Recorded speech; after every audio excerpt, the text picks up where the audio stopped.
Bonsoir à tous, heureux de vous retrouver pour ce deuxième zoom dans le chapitre de l'électricité concernant l'étude du dipôle RC.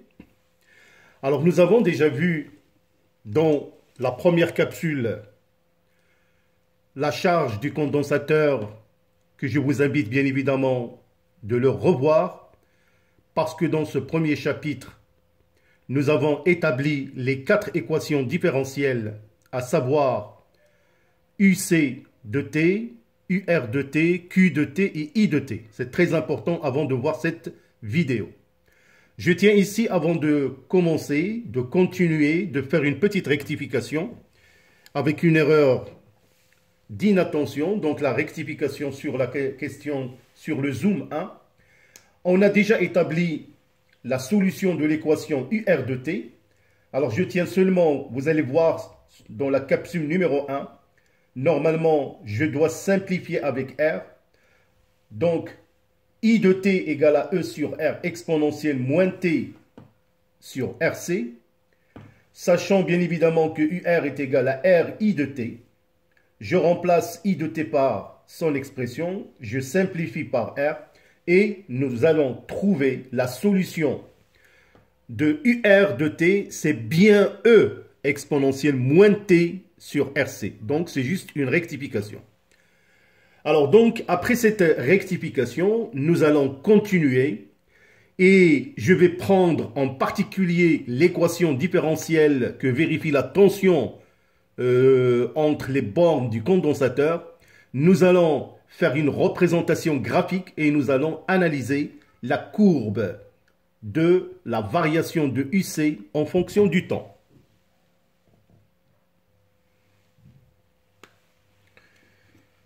Alors donc, je vous rappelle l'équation différentielle que nous avons déjà établie dans la première vidéo. L'équation différentielle vérifiée pendant la charge entre les bornes de la tension du condensateur. Donc nous, on est bel et bien pendant la phase de la charge du condensateur. Donc je rappelle, passage du courant électrique après fermeture de l'interrupteur. Alors la tension UR dans le sens récepteur a un sens opposé à celui de I, l'intensité du courant, de la même manière pour UC, voilà, dans le sens récepteur. Donc nous avons établi cette équation différentielle, je vous renvoie à la première vidéo, dont la solution UC de T égale E facteur de 1 moins exponentielle T sur RC. Alors pour visualiser une telle courbe, bien évidemment on va utiliser un dispositif expérimental convenable. Je cite par exemple l'oscilloscope. Alors je vais mettre bien évidemment une entrée de l'oscilloscope de ce côté-là, l'un des entrées Y. Et bien évidemment, la masse, je le mets de ce côté. Alors si on prend le dispositif de cette manière, bien évidemment, on va revoir sur l'écran de l'oscilloscope cette courbe qui représente la variation de la tension aux bornes du condensateur. Alors, ce que nous allons faire maintenant, nous allons tout simplement analyser cette courbe qui représente UC de T. Alors, certainement, comme vous pouvez le remarquer, la variation de UC en fonction du temps, donc c'est une courbe qui est croissante. Donc, c'est une fonction exponentielle croissante qui représente deux régimes, un régime transitoire et un régime permanent. Alors nous allons tout simplement expliquer à quoi correspond le régime transitoire et bien évidemment à quoi correspond le régime permanent.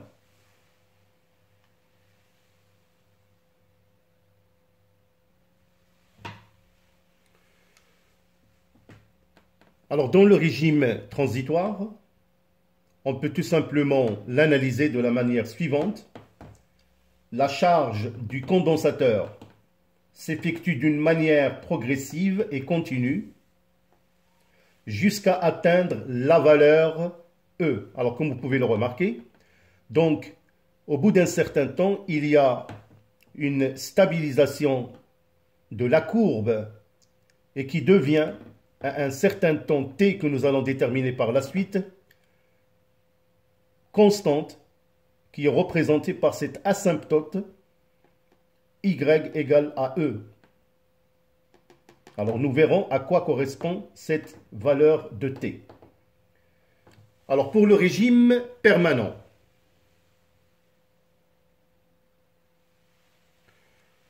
dans les régimes permanents, UC est égal à E, la force électromotrice du générateur, donc il devient constante.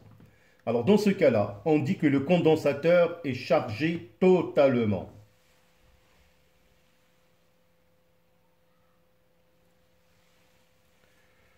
Alors toujours en régime permanent, en utilisant l'équation différentielle UC plus RC DUC sur DT est égal à E. Alors comme dans ce régime UC est égal à E devient une constante, donc la variation de 2UC sur DT est égale à 0, ce qui nous laisse bien évidemment déduire qu'en régime permanent, le condensateur bien sûr est totalement chargé et emmagasine une énergie électrique que nous appelons E indice E. Alors cette énergie bien évidemment électrique emmagasinée dans le condensateur a la particularité d'être réutilisée par ce dernier par la suite bien évidemment à des fins très utiles, utilisées dans la vie de tous les jours.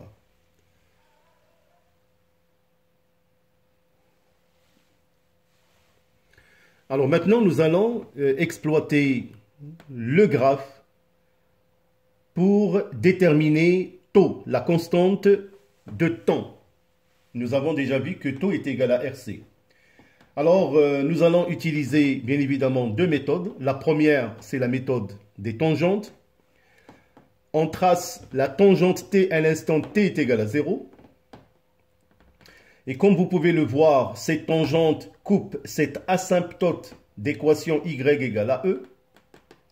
Alors, le point d'intersection, nous allons tout simplement faire la projection de ce point sur l'axe des temps. Alors, comme vous pouvez le voir, et c'est la valeur de tau. Donc, je vous conseille de faire très attention. Alors, si on vous demande de déterminer tau, il faut bien évidemment exploiter les graphes. Si on ne vous donne pas la tangente, bien évidemment, on va utiliser la deuxième méthode. Mais si on vous donne la tangente, vous allez tout simplement parfois faire prolonger cette tangente jusqu'à ce qu'elle coupe l'asymptote en ce point-là. Et vous faites la projection de ce point sur l'axe des temps, c'est tau.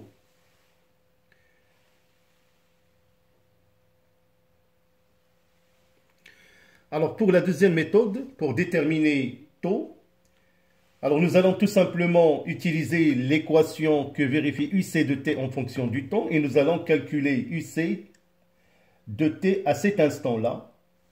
Donc, UC de tau est égal à E facteur de 1 moins exponentielle moins tau sur tau.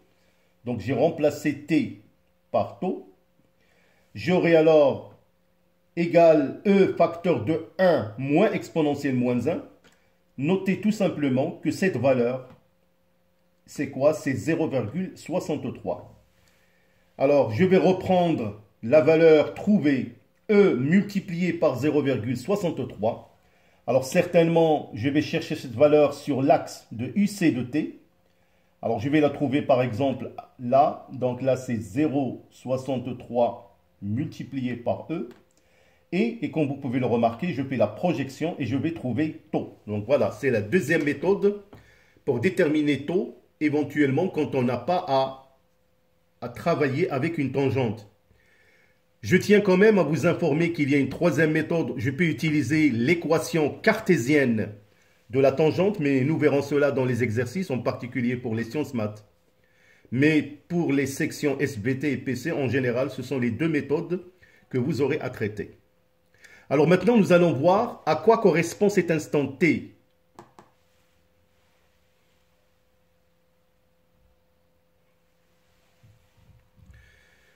Alors pour la détermination de cet instant T, alors je ne vais pas faire la démonstration ici, mais nous verrons cela dans les exercices. Mais à cet instant-là, on sait déjà qu'on est pratiquement en régime permanent. Et nous avons déjà vu qu'en régime permanent, le condensateur est chargé totalement à l'instant T. Et cet instant, après calcul, que nous verrons par la suite dans des exercices, on va le trouver égal à 5 taux. Donc, T égale 5 taux. À cet instant, notez que le condensateur est chargé totalement. Alors maintenant, nous allons voir un petit peu l'énergie électrique emmagasinée dans le condensateur à la fin de la charge.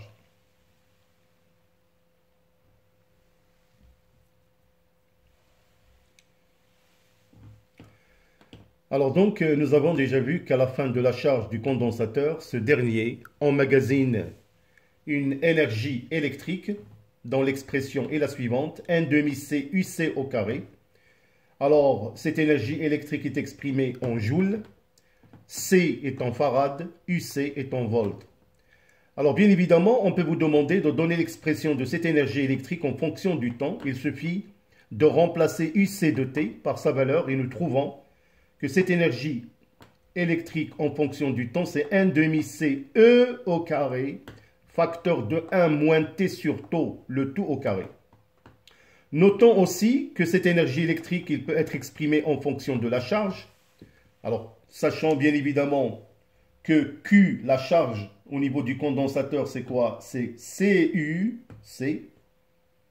Et nous remplaçons UC par sa valeur. Bien sûr, il faut faire très attention au carré. Et nous allons trouver que cette énergie égale à 1/2 Q au carré sur C.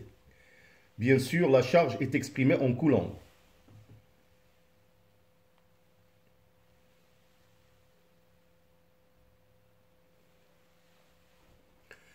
Alors maintenant, nous allons déterminer la valeur de l'énergie électrique à l'instant T est égal à tau. Alors donc, l'expression de l'énergie électrique à l'instant T est égal à tau. Donc je remplace dans l'expression de l'énergie électrique tau par sa valeur. Alors je vais trouver bien évidemment tout simplement cette expression-là. Alors on va trouver 1/2 CE au carré facteur de 1 moins exponentielle moins 1, parce que là je simplifie par tau, le tout au carré. Alors la valeur de cette expression-là, c'est 0,4 et nous allons trouver que l'énergie électrique à l'instant tau égale 1/2 CE au carré multiplié par 0,4. Alors remarquons que, ou bien sachant que 1/2 CE au carré, c'est quoi? C'est tout simplement l'énergie électrique maximale emmagasinée par le condensateur.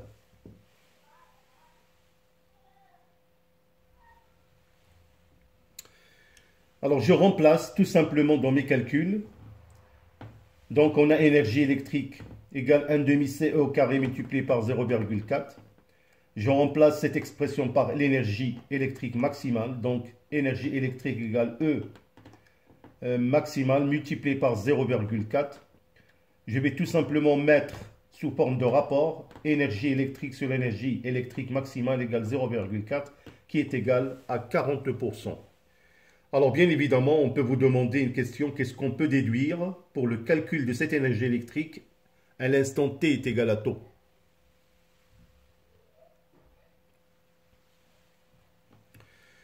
Alors donc, à l'instant T est égal à tau, on a trouvé que l'énergie électrique, le rapport énergie électrique sur énergie électrique maximale égale à 40%.